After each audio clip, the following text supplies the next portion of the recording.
Hi friends, ಚಾನಲ್ಗೆ ಸ್ವಾಗತ. Friends, Shriram ನವಮಿಯ ದಿನದಂದು ನೀವು ಮ್ಯಾನೆಂಡರ್ ಎಲೆಯಿಂದ ಇದನ್ನು ಮಾಡಿದರೆ ಬಡ ವ್ಯಕ್ತಿ ಕೂಡ ಕೋಟ್ಯಾಧಿಪತಿಯಾಗಬಹುದು.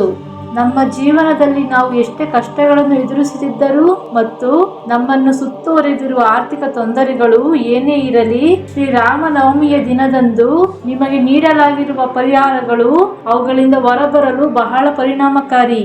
ಇಂದಿನ ಕಾಲದಲ್ಲಿ ಒಬ್ಬ ವ್ಯಕ್ತಿಯನ್ನು ಹೆಚ್ಚು ಕಾಡುವ ಯಾವುದೇ ಸಮಸ್ಯೆ ಇದ್ದರೆ ಅದು ಖಂಡಿತವಾಗಿಯೂ ಆರ್ಥಿಕ ಸಮಸ್ಯೆಯಾಗಿದೆ. ಅನೇಕ ಜನರು ತಾವು ಕಷ್ಟಪಟ್ಟು ಗಳಿಸಿದ ಹಣದಿಂದಾಗಿ ಮಾನಸಿಕ ಆತಂಕದಿಂದ ಬಳಲುತ್ತಿರುತ್ತಾರೆ. ಆದರೆ ಅವರು ಅದನ್ನು ಗಳಿಸಿದಂತೆ ಖರ್ಚು ಮಾಡುತ್ತಿಲ್ಲ. ಆರೋಗ್ಯ ಸಮಸ್ಯೆಗಳು ಅಥವಾ ಅನಗತ್ಯ ಖರ್ಚುಗಳಿಂದಾಗಿ ಅವರ ಕೈಯಲ್ಲಿ ಸಾಕಷ್ಟು ಹಣವಿರುವುದಿಲ್ಲ. ಒಂದು ಕಾಲದಲ್ಲಿ ಉನ್ನತ ಸ್ಥಾನದಲ್ಲಿದ್ದ ಕೆಲವರು ಈಗ ಬಡತನದಲ್ಲಿ ಮುಳುಗಿದ್ದಾರೆ. ಆದರೆ ಇತರರು ಎಷ್ಟೇ ಪ್ರಯತ್ನಿಸಿದರೂ ಸಹ ತಮ್ಮ ಆರ್ಥಿಕ ಪರಿಸ್ಥಿತಿ ಬದಲಾಗುತ್ತಿಲ್ಲ ಎಂದು ಚಿಂತಿತರಾಗುತ್ತಾರೆ. ಸಾಲದ ನೋವು ವ್ಯಕ್ತಿಯನ್ನು ನಿದ್ರಿಸಲು ಬಿಡುವುದಿಲ್ಲ. ತೆಗೆದುಕೊಂಡ ಸಾಲವನ್ನು ಹಿಂತಿರುಗಿಸಲು ಸಾಧ್ಯವಾಗದೆ ಮತ್ತು ಬಡ್ಡಿಯನ್ನು ಕಟ್ಟಲು ಸಾಧ್ಯವಾಗದೆ ಸಮಾಜದಲ್ಲಿ ಗೌರವ ಕಳೆದುಕೊಳ್ಳುವ ಭಯದಲ್ಲಿರುವ ಅನೇಕ ಕುಟುಂಬಗಳಿವೆ. ಆದಾಗ್ಯೂ ಇಂತಹ ಕಠಿಣ ಪರಿಸ್ಥಿತಿಯಲ್ಲಿರುವವರು ಶ್ರೀರಾಮನವಮಿಯ ದಿನದಂದು ದಾಸವಾಳದ ಎಲೆಯಿಂದ ಈ ಒಂದು ಸಣ್ಣ ಪರಿಹಾರವನ್ನು ಮಾಡಬಹುದು. ನಮ್ಮ ಹಿರಿಯರು ಮತ್ತು ಕೆಲವು ವೈಜ್ಞಾನಿಕ ಗ್ರಂಥಗಳು ನಿಮ್ಮ ಜೀವನದಲ್ಲಿನ ಎಲ್ಲ ಬಡತನಗಳು ದೂರವಾಗುತ್ತವೆ ಮತ್ತು ಅಷ್ಟೈಶ್ವರ್ಯಗಳು ಸ್ಥಾಪನೆಯಾಗುತ್ತವೆ ಎಂದು ಹೇಳುತ್ತವೆ. ದಾಸವಾಳದ ಎಲೆಯ ವಿಶಿಷ್ಟತೆ ಮತ್ತು ಅದರಲ್ಲಿ ಅಡಗಿರುವ ದೈವಿಕ ಶಕ್ತಿ ನಮ್ಮ ಕಲ್ಪನೆಗೆ ಮೀರಿದ್ದು. ಒಂದೇ ಒಂದು ದಾಸವಾಳದ ಎಲೆಯು ನಮ್ಮ ಹಣೆಬರಹವನ್ನು ಬದಲಾಯಿಸಬಹುದು ಎಂದು ನಾವು ಹೇಳಿದರೆ ನಂಬಲು ಕಷ್ಟವಾಗಬಹುದು. ಆದರೆ ಸಂಪೂರ್ಣ ನಂಬಿಕೆ ಮತ್ತು ಭಕ್ತಿಯಿಂದ ಮಾಡುವ ಈ ಪರಿಹಾರವು ಬಡ ವ್ಯಕ್ತಿಯು ಸಹ ಕೋಟ್ಯಾಧಿಪತಿಯಾಗಲು ದಾರಿ ಮಾಡಿಕೊಡುತ್ತದೆ. ನಿಮ್ಮ ಎಲ್ಲ ಸಾಲಗಳನ್ನು ಮತ್ತು ಲಕ್ಷ್ಮೀ ದೇವಿಯ ಕೃಪೆ ನಿಮ್ಮ ಮೇಲೆ ಇರಲು ಶ್ರೀರಾಮನವಮಿಯ ದಿನದಂದು ದಾಸವಾಳ ಎಲೆಯಿಂದ ಏನು ಮಾಡಬೇಕೆಂದು ಈ ವಿಡಿಯೋದಲ್ಲಿ ವಿವರವಾಗಿ ತಿಳಿದುಕೊಳ್ಳೋಣ ಬನ್ನಿ. ಸೊ ಫ್ರೆಂಡ್ಸ್, ಈ ವಿಡಿಯೋ ತುಂಬಾ ಇಂಟ್ರೆಸ್ಟಿಂಗ್ ಆಗಿದೆ. ಎಲ್ಲಿಯೂ ಸ್ಕಿಪ್ ಮಾಡದೆ ಪೂರ್ತಿಯಾಗಿ ನೋಡಿ. ಹಾಗೆಯೇ ಇದೇ ಮೊದಲ ಬಾರಿಗೆ ನಮ್ಮ ಚಾನಲ್ಗೆ ಭೇಟಿ ನೀಡಿದ್ದರೆ ಈ ವಿಡಿಯೋಗೊಂದು ಲೈಕ್ ನೀಡಿ ನಮ್ಮ ಚಾನಲ್ ಅನ್ನು ಸಬ್ಸ್ಕ್ರೈಬ್ ಮಾಡಿಕೊಳ್ಳಿ. ಫ್ರೆಂಡ್ಸ್, ಕಮೆಂಟ್ ಬಾಕ್ಸ್ ಅಲ್ಲಿ ಜೈ ಶ್ರೀರಾಮ್ ಎಂದು ಕಮೆಂಟ್ ಮಾಡಿ. ಫ್ರೆಂಡ್ಸ್, ನಮ್ಮ ಪ್ರಕೃತಿಯಲ್ಲಿ ಕಂಡುಬರುವ ಪ್ರತಿಯೊಂದು ಸಸ್ಯಕ್ಕೂ ಪ್ರತಿಯೊಂದು ಎಲೆಗೂ ವಿಶೇಷ ಶಕ್ತಿ ಇದೆ. ದಾಸವಾಳ ಸಸ್ಯದ ಮಹತ್ವ ಇದರಲ್ಲಿ ಬಹಳ ದೊಡ್ಡದಾಗಿದೆ. ದಾಸವಾಳದ ಎಲೆ ಕೇವಲ ಎಲೆಯಲ್ಲ, ಅದನ್ನು ಲಕ್ಷ್ಮಿಯ ನಿಜವಾದ ರೂಪವೆಂದು ಪರಿಗಣಿಸಲಾಗಿದೆ. ಮನೆಯ ಆವರಣದಲ್ಲಿ ದಾಸವಾಳದ ಮರಗಳನ್ನು ಬೆಳೆಸುವುದರಿಂದ ಮನೆಯು ಯಾವಾಗಲೂ ದೇವರಿಂದ ಆಶೀರ್ವದಿಸಲ್ಪಡುತ್ತದೆ ಮತ್ತು ದುಷ್ಟ ಶಕ್ತಿಗಳನ್ನು ತಡೆಯುತ್ತದೆ. ದಾಸವಾಳದ ಎಲೆಯು ನಮ್ಮ ಹೃದಯದ ಆಸೆಗಳನ್ನು ಪೂರೈಸುವ ಅದ್ಭುತ ಶಕ್ತಿಯನ್ನು ಹೊಂದಿದೆ. ದಾಸವಾಳದ ಎಲೆಯು ಹಣವನ್ನು ಆಕರ್ಷಿಸುವ ಗುಣದಲ್ಲಿ ವಿಶೇಷವಾಗಿ ಸಮೃದ್ಧವಾಗಿದೆ. ಲಕ್ಷ್ಮೀ ದೇವಿಗೆ ದಾಸವಾಳದ ಹೂಗಳು ಎಷ್ಟು ಇಷ್ಟ ಎಂದು ನಿಮಗೆಲ್ಲರಿಗೂ ತಿಳಿದಿದೆ. ಆದರೆ ದಾಸವಾಳದ ಎಲೆಯು ಅಷ್ಟೇ ಶಕ್ತಿಶಾಲಿಯಾಗಿದೆ. ಈ ಎಲೆಯಲ್ಲಿರುವ ಹಸಿರು ಗ್ರಹ ದೋಷಗಳನ್ನು ತೆಗೆದುಹಾಕುತ್ತದೆ ಮತ್ತು ಅದರ ಆಕಾರ ಮತ್ತು ರಚನೆಯು ಬ್ರಹ್ಮಾಂಡದ ಸಕಾರಾತ್ಮಕ ಶಕ್ತಿಯನ್ನು ಹೀರಿಕೊಳ್ಳುವ ಯಂತ್ರದಂತೆ ಕಾರ್ಯನಿರ್ವಹಿಸುತ್ತದೆ. ದಾಸವಾಳದ ಎಲೆಯಲ್ಲಿರುವ ಕಾಂತಿಯು ನಮ್ಮಿಂದ ನಕಾರಾತ್ಮಕ ಆಲೋಚನೆಗಳನ್ನು ಹೋಗಲಾಡಿಸಿ ಆರ್ಥಿಕ ಬೆಳವಣಿಗೆಗೆ ಅಗತ್ಯವಾದ ಮಾರ್ಗಗಳನ್ನು ತೋರಿಸುತ್ತದೆ. ಅನೇಕ ಜನರು ದಾಸವಾಳದ ಹೂಗಳನ್ನು ಪೂಜೆಗೆ ಬಳಸುತ್ತಾರೆ. ಆದಾಗ್ಯೂ ನೀವು ಈ ಎಲೆಗಳನ್ನು ಸರಿಯಾದ ರೀತಿಯಲ್ಲಿ ಪೂಜಿಸಿದರೆ ನಿಮ್ಮ ಬಡತನ ನಿವಾರಣೆಯಾಗುತ್ತದೆ. ಈ ಎಲೆಯ ಆಕರ್ಷಕ ಶಕ್ತಿಯು ತುಂಬಾ ದೊಡ್ಡದಾಗಿದ್ದು ಅದು ನಮ್ಮ ಸುತ್ತಲಿನ ಬಡತನದ ರೇಖೆಗಳನ್ನು ಅಳಿಸಿ ಹಾಕುತ್ತದೆ ಮತ್ತು ಸಂಪತ್ತಿನ ರೇಖೆಗಳನ್ನು ನೀಡುತ್ತದೆ. ಶಾಸ್ತ್ರಗಳ ಪ್ರಕಾರ ದಾಸವಾಳದ ಎಲೆಗಳನ್ನು ಎಲ್ಲಿ ಪೂಜಿಸಲಾಗುತ್ತದೆಯೋ ಅಲ್ಲಿ ಲಕ್ಷ್ಮೀ ದೇವಿಯು ಶಾಶ್ವತ ನಿವಾಸವನ್ನು ಸ್ಥಾಪಿಸುತ್ತಾಳೆ. ದಾಸವಾಳದ ಎಲೆಯಲ್ಲಿರುವ ಅಂಶಗಳು ಪುರಾಣಗಳಲ್ಲಿ ಈ ಎಲೆಗಳು ಗ್ರಹಗಳ ಮೇಲೆ, ವಿಶೇಷವಾಗಿ ಶುಕ್ರ ಮತ್ತು ಗುರುವಿನ ಮೇಲೆ ಪರಿಣಾಮ ಬೀರುತ್ತವೆ ಎಂದು ಹೇಳಲಾಗಿದೆ. ನೀವು ಜೀವನದಲ್ಲಿ ಕಷ್ಟಗಳನ್ನು ಎದುರಿಸುತ್ತಿರುವಾಗ ಮತ್ತು ಎಲ್ಲ ಮಾರ್ಗಗಳು ಮುಚ್ಚಿದಂತೆ ತೋರಿದಾಗ ದಾಸವಾಳದ ಎಲೆಯನ್ನು ತೆಗೆದುಕೊಳ್ಳುವುದರಿಂದ ಖಂಡಿತವಾಗಿಯೂ ಬದಲಾವಣೆ ಉಂಟಾಗುತ್ತದೆ. ಈ ಎಲೆ ದೈಹಿಕ ಆರೋಗ್ಯವನ್ನು ನೀಡುವುದಲ್ಲದೆ ಆರ್ಥಿಕ ಆರೋಗ್ಯವನ್ನು ಬಲಪಡಿಸುತ್ತದೆ. ನೀವು ದಾಸವಾಳದ ಎಲೆಯನ್ನು ಹಿಡಿದಾಗ ನೀವು ಅನುಭವಿಸುವ ಶಾಂತತೆ ಮತ್ತು ಹಸಿರು ನಮ್ಮಲ್ಲಿ ಹೊಸ ಉತ್ಸಾಹವನ್ನು ತುಂಬುತ್ತದೆ. ನಿಮ್ಮ ಮನೆಯಲ್ಲಿ ಆರ್ಥಿಕ ಸಮಸ್ಯೆಗಳಿದ್ದರೆ ಅಥವಾ ಮನೆಯಲ್ಲಿ ಯಾವಾಗಲೂ ಜಗಳಗಳು ನಡೆಯುತ್ತಿದ್ದರೆ ಅದಕ್ಕೆ ಕಾರಣ ಬಡತನ. ವಿಶೇಷವಾಗಿ ಶ್ರೀರಾಮನವಮಿಯಂತಹ ಪವಿತ್ರ ದಿನದಂದು ಶ್ರೀರಾಮನ ಅನುಗ್ರಹ ಮತ್ತು ಲಕ್ಷ್ಮೀ ದೇವಿಯ ಆಶೀರ್ವಾದಗಳು ಸೇರಿದಾಗ ಈ ಎಲೆಯಿಂದ ಮಾಡಿದ ಪರಿಹಾರವು 1000 ಪಟ್ಟು ಫಲಿತಾಂಶವನ್ನು ನೀಡುತ್ತದೆ. ಈ ಎಲೆಯಲ್ಲಿರುವ ನರದಂತಹ ರಚನೆಯು ನಮ್ಮ ಮನೆಯಲ್ಲಿರುವ ನಕಾರಾತ್ಮಕ ಶಕ್ತಿಯನ್ನು ಹೊರಹಾಕುತ್ತದೆ ಮತ್ತು ಸಕಾರಾತ್ಮಕ ಶಕ್ತಿಯನ್ನು ತರುತ್ತದೆ. ನಮ್ಮ ಪೂರ್ವಜರು ಆಯುರ್ವೇದದಲ್ಲಿ ಮಾತ್ರವಲ್ಲದೆ ತಾಂತ್ರಿಕ ಮತ್ತು ಮಂತ್ರಶಾಸ್ತ್ರಗಳಲ್ಲಿಯೂ ಸಂಪತ್ತನ್ನು ಪಡೆಯಲು ಮಂದಾರ ಎಲೆಗಳನ್ನು ಬಳಸುತ್ತಿದ್ದರು. ಈ ಎಲೆಗಳಿಗೆ ನಮ್ಮ ತೊಂದರೆಗಳನ್ನು ಹೇಳಿದರೆ ಅದು ಆ ಎಲ್ಲ ದುಃಖಗಳನ್ನು ಹೀರಿಕೊಳ್ಳುತ್ತದೆ ಮತ್ತು ನಮಗೆ ಸಂತೋಷವನ್ನು ನೀಡುತ್ತದೆ. ದಾಸವಾಳದ ಎಲೆಯನ್ನು ಪೂಜಿಸುವುದರಿಂದ ನಮ್ಮ ಜಾತಕದಲ್ಲಿನ ದೋಷಗಳು ದೂರವಾಗುತ್ತವೆ ಮತ್ತು ರಾಜಯೋಗವನ್ನು ಪಡೆಯುವ ಸಾಧ್ಯತೆಗಳಿವೆ. ನೀವು ರಾಜಯೋಗವನ್ನು ಹೊಂದಲು ಬಯಸಿದರೆ ದಾಸವಾಳದ ಎಲೆಯ ಶಕ್ತಿಯನ್ನು ಕಡಿಮೆ ಅಂದಾಜು ಮಾಡಬೇಡಿ. ಇದು ಸಾಮಾನ್ಯ ಎಲೆಯಲ್ಲ, ಇದು ನಿಮ್ಮ ಬಡತನವನ್ನು ಅಕ್ಷರಶಃ ಗುಣಪಡಿಸುವ ಸಂಜೀವಿನಿಯಂತಿದೆ. ನಿಮ್ಮ ಮನೆಯಲ್ಲಿ ನಿಮಗೆ ಎಷ್ಟೇ ಆರ್ಥಿಕ ಸಮಸ್ಯೆಗಳಿದ್ದರೂ, ಸಾಲಗಳನ್ನು ಹಿಂತಿರುಗಿಸುವಲ್ಲಿ ನೀವು ಎಷ್ಟೇ ತೊಂದರೆಗಳನ್ನು ಎದುರಿಸುತ್ತಿದ್ದರೂ, ಈ ದಾಸವಾಳದ ಎಲೆ ಪರಿಹಾರವು ಅವೆಲ್ಲಕ್ಕೂ ಶಾಶ್ವತ ಪರಿಹಾರವನ್ನು ತೋರಿಸುತ್ತದೆ. ಈಗ ಶ್ರೀರಾಮನವಮಿಯ ದಿನದಂದು ನೀವು ಏನು ಮಾಡಬೇಕೆಂದು ವಿವರವಾಗಿ ತಿಳಿದುಕೊಳ್ಳೋಣ ಬನ್ನಿ.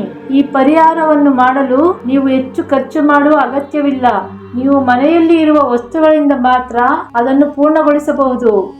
ನೀವು ಮೊದಲು ಮಾಡಬೇಕಾದ ಕೆಲಸವೆಂದರೆ ಶ್ರೀರಾಮನವಮಿಯ ದಿನದಂದು ನೀವು ಬೆಳಗ್ಗೆ ಬೇಗನೆ ಎಚ್ಚರಗೊಂಡು ಸ್ನಾನ ಮಾಡಿ ಮತ್ತು ಸ್ವಚ್ಛವಾದ ಬಟ್ಟೆಗಳನ್ನು ಧರಿಸಬೇಕು. ಅದಾದ ನಂತರ ನೀವು ನಿಮ್ಮ ಮನೆಯ ಹತ್ತಿರದ ದಾಸವಾಳದ ಮರದ ಹತ್ತಿರ ಹೋಗಬೇಕು. ಇಲ್ಲಿ ಒಂದು ವಿಷಯ ನೆನಪಿಡಿ. ಮೊದಲು ದಾಸವಾಳ ಮರಕ್ಕೆ ನಮಸ್ಕರಿಸಿ ಉತ್ತಮ ದಾಸವಾಳದ ಎಲೆಯನ್ನು ಕತ್ತರಿಸಿ. ಎಲೆಯು ಎಲ್ಲಿಯೂ ಹರಿದಿರಬಾರದು, ಕೀಟಗಳು ತಿಂದಿರಬಾರದು ಮತ್ತು ಒಣಗಬಾರದು. ಹಸಿರು ಮತ್ತು ಹೊಳೆಯುವ ಮತ್ತು ತುಂಬಾ ಕಲಾತ್ಮಕವಾಗಿ ಕಾಣುವ ಎಲೆಯನ್ನು ಆರಿಸಿರಿ. ಮರದಿಂದ ಎಲೆಯನ್ನು ಕತ್ತರಿಸುವಾಗ ನಿಮ್ಮ ಮನಸ್ಸಿನಲ್ಲಿ ನಿಮ್ಮ ಆಸೆಗಳನ್ನು ಯೋಚಿಸಿ.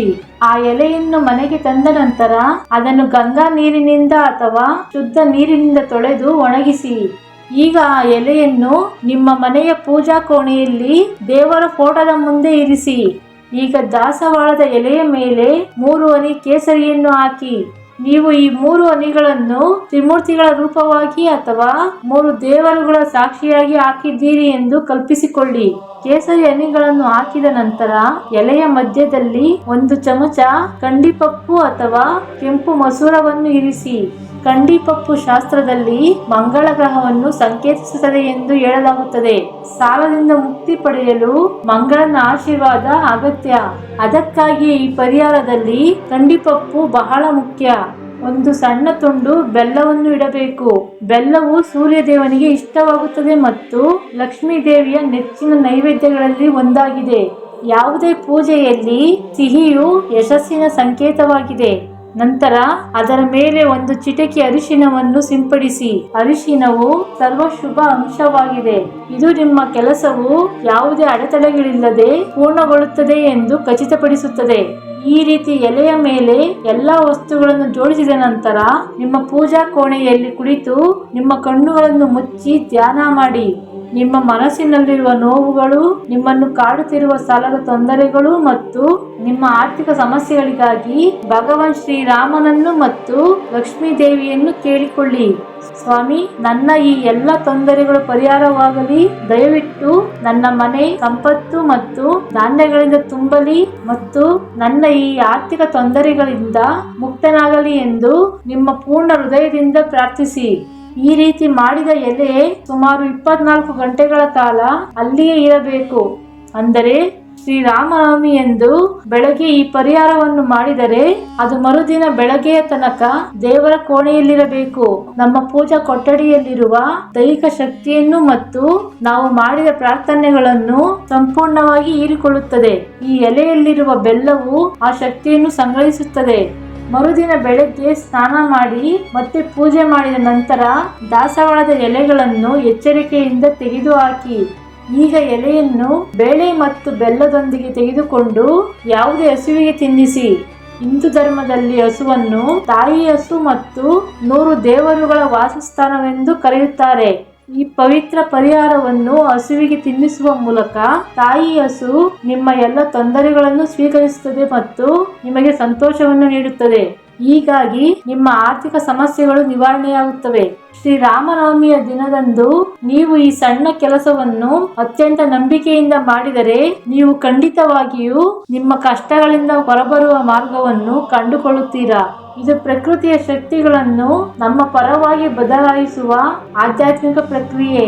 ಇದನ್ನು ಮಾಡಿದ ಕೆಲವೇ ದಿನಗಳಲ್ಲಿ ಪರಿಹಾರ ಸಿಗುತ್ತದೆ, ಹೊಸ ಆದಾಯದ ಮೂಲಗಳು ಕಾಣಿಸಿಕೊಳ್ಳುತ್ತವೆ ಅಥವಾ ನಿಮ್ಮ ಸಾಲಗಳನ್ನು ತೀರಿಸಲು ನಿಮಗೆ ಸ್ವಲ್ಪ ಸಹಾಯ ಸಿಗುತ್ತದೆ.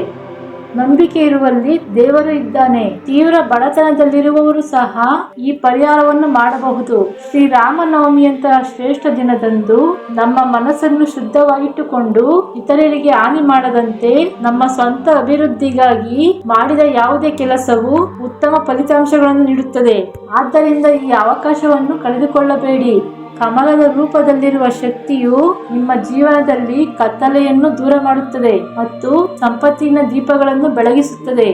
ಈ 2026ರಲ್ಲಿ ನವಮಿ ತಿಥಿ ಮಾರ್ಚ್ 26 ಮತ್ತು ಮಾರ್ಚ್ 27ರಂದು ಈ 2 ದಿನಗಳಲ್ಲಿ ಬರುತ್ತದೆ. ಆದ್ದರಿಂದ ಈ ವರ್ಷ ಶ್ರೀರಾಮನವಮಿಯನ್ನು ಯಾವಾಗ ಆಚರಿಸಬೇಕೆಂಬ ಬಗ್ಗೆ ಅನೇಕ ಜನರಿಗೆ ಸಂದೇಹವಿದೆ. ಅದ್ಯಾಗೋ ಭದ್ರಾಚಲಂನಲ್ಲಿ ಶ್ರೀರಾಮನ ವಿವಾಹ ನಡೆಯುವ ದಿನದಂದು ನಾವು ಶ್ರೀರಾಮನವಮಿ ಹಬ್ಬವನ್ನು ಆಚರಿಸಬೇಕು. ಶ್ರೀರಾಮನವಮಿ ಹಬ್ಬವನ್ನು ಚೈತ್ರ ಮಾಸದಲ್ಲಿ ಬರುವ ನವಮಿ ತಿಥಿಯೆಂದು ಆಚರಿಸಲಾಗುತ್ತದೆ. ಈ ವರ್ಷ 2026ರಲ್ಲಿ ನವಮಿ ತಿಥಿಯು ಮಾರ್ಚ್ 26ರ ಮಧ್ಯಾಹ್ನದಿಂದ ಪ್ರಾರಂಭವಾಗಿ ಮಾರ್ಚ್ 27ರ ಮಧ್ಯಾಹ್ನದವರೆಗೆ ಇರುತ್ತದೆ. ಅಂದರೆ ಭದ್ರಾಚಲಂನಲ್ಲಿ ಶ್ರೀರಾಮನ ವಿವಾಹವನ್ನು ಮಾರ್ಚ್ 27ರಂದು ಘೋಷಿಸಲಾಗಿದೆ.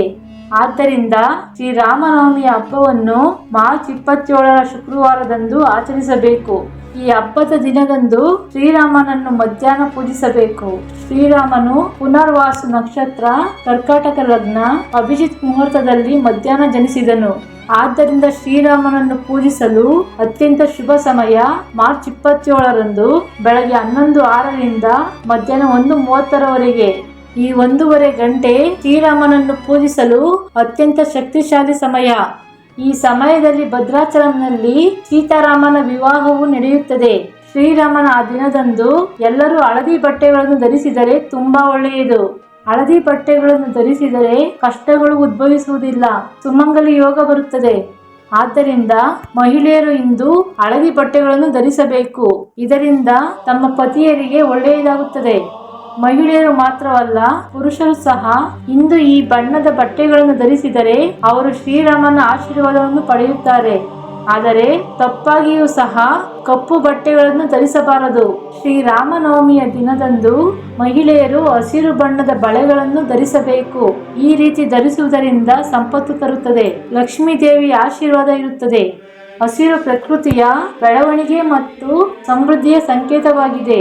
ಸೀತಾದೇವಿಗೂ ಹಸಿರು ಬಣ್ಣವೆಂದರೆ ತುಂಬಾ ಇಷ್ಟ. ಆದ್ದರಿಂದ ಆ ದಿನ ಹಸಿರು ಬಳೆಗಳನ್ನು ಧರಿಸಿದ ಮಹಿಳೆಯರು ಶುಭ ಯೋಗವನ್ನು ಸಾಧಿಸುತ್ತಾರೆ. ಅಂದರೆ ವಿವಾಹಿತ ಮಹಿಳೆಯರು ಸಮೃದ್ಧಿಯನ್ನು ಪಡೆಯುತ್ತಾರೆ. ಮಣ್ಣಿನ ಬಳೆಗಳಿಂದ ಬರುವ ಸೌಮ್ಯವಾದ ಶಬ್ದ ಮನೆಯಲ್ಲಿನ ನಕಾರಾತ್ಮಕ ಶಕ್ತಿಯನ್ನು ತೆಗೆದುಹಾಕುತ್ತದೆ ಮತ್ತು ಧನಾತ್ಮಕ ಕಂಪನವನ್ನು ಹೆಚ್ಚಿಸುತ್ತದೆ. ಇದು ಕುಟುಂಬಕ್ಕೆ ಶಾಂತಿಯನ್ನು ತರುತ್ತದೆ. ಆದ್ದರಿಂದ ಶ್ರೀರಾಮನವಮಿಯ ದಿನದಂದು ಮಹಿಳೆಯರು ಹಸಿರು ಮಣ್ಣಿನ ಬಳೆಗಳನ್ನು ಧರಿಸಲು ಮರೆಯಬಾರದು. ಇದಲ್ಲದೆ ನಾವು ನಾಯಿಯನ್ನು ಕಾಲಭೈರವನ ವಾಹನ ಮತ್ತು ದತ್ತಾತ್ರೇಯನ ರೂಪವೆಂದು ಪರಿಗಣಿಸುತ್ತೇವೆ. ಮೂಕ ಪ್ರಾಣಿಗಳ ಹಸಿವನ್ನು ನೀಗಿಸುವ ಮೂಲಕ ಶ್ರೀರಾಮಚಂದ್ರನ ಕೃಪೆ ಯಾವಾಗಲೂ ನಿಮ್ಮ ಮೇಲೆ ಇರುತ್ತದೆ. ವಿಶೇಷವಾಗಿ ಆರ್ಥಿಕ ತೊಂದರೆಗಳೊಂದಿಗೆ ಸಾಲದಿಂದ ಬಳಲುತ್ತಿರುವವರು ನಾಯಿಗಳಿಗೆ ಖಂಡಿತವಾಗಿಯೂ ಆಹಾರ ನೀಡಬೇಕು. ಉಪ್ಪು ರಹಿತ ಮೊಸರು ಅನ್ನ ನೀಡುವುದರಿಂದ ಜಾತಕದಲ್ಲಿರುವ ರಾಹು, ಕೇತು ಮತ್ತು ದೋಷಗಳು ದೂರವಾಗುತ್ತವೆ ಮತ್ತು ನಿಮ್ಮ ಆರ್ಥಿಕ ಸಮಸ್ಯೆಗಳು ಪರಿಹಾರವಾಗುತ್ತವೆ. ಅಲ್ಲದೆ ಶ್ರೀರಾಮನವಮಿಯ ದಿನದಂದು ಕೆಲವು ಕೆಲಸಗಳನ್ನು ತಪ್ಪಾಗಿಯೂ ಸಹ ಮಾಡಬಾರದು ಎಂದು ಶಾಸ್ತ್ರಗಳಲ್ಲಿ ಹೇಳಲಾಗಿದೆ. ಈ ದಿನದಂದು ವಿಶೇಷವಾಗಿ ಗಂಡ ಮತ್ತು ಹೆಂಡತಿಯರು ಬ್ರಹ್ಮಚಾರ್ಯವನ್ನು ಆಚರಿಸಬೇಕು. ಅಲ್ಲದೆ ಮನೆಯಲ್ಲಿರುವ ಮಹಿಳೆಯರು ಇಂದು ಅಳಬಾರದು. ಮನೆ ಬಾಗಿಲಲ್ಲಿ ಕುಳಿತು ಅನ್ನ ತಿನ್ನುವುದು ಮನೆ ಬಾಗಿಲಿನ ಎದುರು ಕುಳಿತು ತಲೆ ಬಾಚಿಕೊಳ್ಳುವುದು ಮಾಡಬಾರದು. ವಿಶೇಷವಾಗಿ ತಲೆ ಬಾಚದೆ ದೇವಸ್ಥಾನಕ್ಕೆ ಹೋಗಬಾರದು. ಶ್ರೀರಾಮನವಮಿಯ ದಿನದಂದು ನೀವು 1 ಕೆಜಿ ಅಥವಾ 2 ಕೆಜಿ ಬೆಲ್ಲವನ್ನು ಖರೀದಿಸಿ ಮನೆಗೆ ತರಬೇಕು. ಬೆಲ್ಲವು ಮಹಾಲಕ್ಷ್ಮಿಯ ನಿಜವಾದ ರೂಪವಾಗಿದೆ. ಇಂದು ಬೆಲ್ಲವನ್ನು ಮನೆಗೆ ತರುವುದು ಎಂದರೆ ಲಕ್ಷ್ಮೀ ದೇವಿಯನ್ನು ನಮ್ಮ ಮನೆಗೆ ಆಹ್ವಾನಿಸಿದಂತೆ. ಶ್ರೀರಾಮಚಂದ್ರನಿಗೆ ಅತ್ಯಂತ ಪ್ರಿಯವಾದ ನೈವೇದ್ಯವೆಂದರೆ ಪಾನಕ. ಈ ಪಾನೀಯದ ಮುಖ್ಯ ಅಂಶವು ಬೆಲ್ಲವೇ. ಅದಕ್ಕಾಗಿಯೇ ಶ್ರೀರಾಮನವಮಿಯ ದಿನಗಳಲ್ಲಿ ಬೆಲ್ಲವನ್ನು ಖರೀದಿಸುವುದರಿಂದ ಸದ್ಗುಣಶೀಲ ಪುರುಷೋತ್ತಮನ ಆಶೀರ್ವಾದವು ನಮಗೆ ಸಂಪೂರ್ಣವಾಗಿ ದೊರೆಯುತ್ತದೆ. ಈ ಶುಭ ದಿನದಂದು ಬೆಲ್ಲವನ್ನು ಮನೆಯಲ್ಲಿ ಇಡುವುದರಿಂದ ಜಾತಕದಲ್ಲಿನ ಬಡತನದ ದೋಷಗಳು ದೂರವಾಗುತ್ತವೆ ಮತ್ತು ಸಂಪತ್ತು ಬರುತ್ತದೆ. ನೀವು ಆರ್ಥಿಕ ತೊಂದರೆಗಳಿಂದ ಬಳಲುತ್ತಿದ್ದರೆ ಅಥವಾ ಮನೆಯಲ್ಲಿ ಹಣದ ಕೊರತೆಯ ಬಗ್ಗೆ ಚಿಂತಿತರಾಗಿದ್ದರೆ ಇಂದು ಬೆಲ್ಲವನ್ನು ಖರೀದಿಸಿ ಮನೆಗೆ ತನ್ನಿ.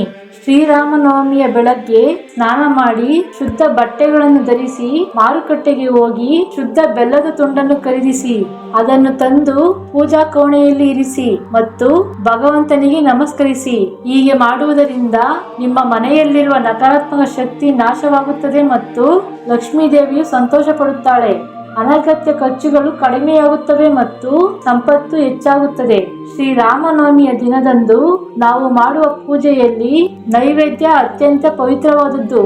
ಆ ದಿನ ನಾವು ರಾಮನಿಗೆ ವಿಶೇಷ ಪ್ರಸಾದವನ್ನು ಅರ್ಪಿಸಿ ನಂತರ ಅದನ್ನು ತೀರ್ಥ ಪ್ರಸಾದವಾಗಿ ಸ್ವೀಕರಿಸಿದರೆ ದೇಹದಲ್ಲಿರುವ ಎಲ್ಲಾ ರೋಗಗಳು ಗುಣವಾಗುತ್ತವೆ.